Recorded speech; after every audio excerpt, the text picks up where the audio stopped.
Hi, I'm Ali. Let's talk about the direct method. Why do we call it the direct method? What makes this method direct?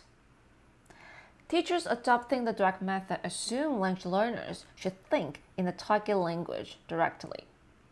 That is, there's a direct association between the target language and its meaning.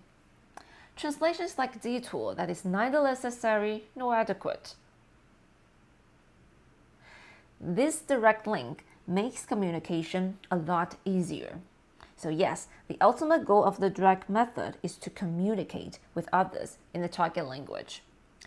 Let's go into the classroom where the teacher adopts the direct method.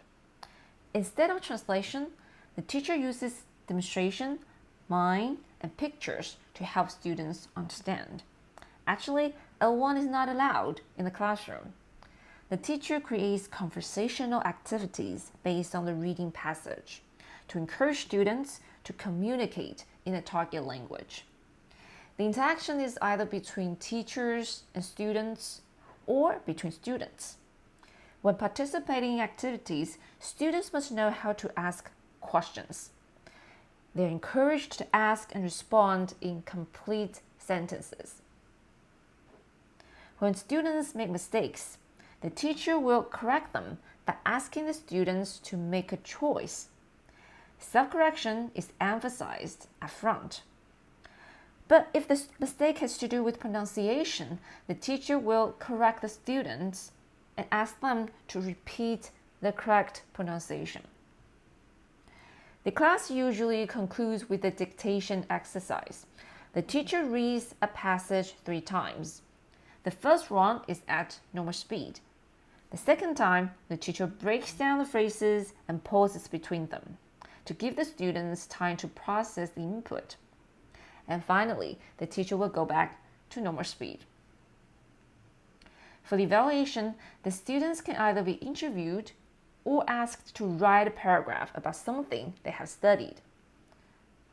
Let's think about what we just saw in the classroom. There were quite a few oral interactions, check. Translation was prohibited, cross. And the teacher didn't spend time explaining or analyzing grammar rules, so cross. So it's actually quite similar to how we acquire our first language. Now let's move on to the 4 skills. In the direct method, each skill, listening, speaking, reading, and writing, is equally developed.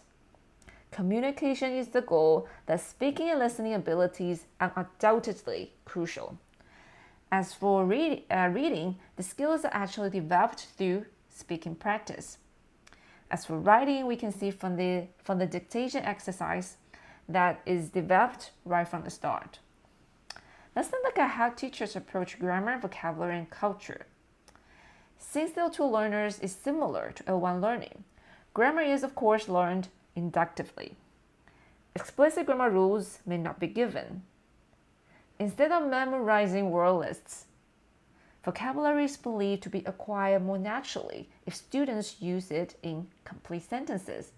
This is why the use of complete sentences while interacting with either a teacher or peer is so important.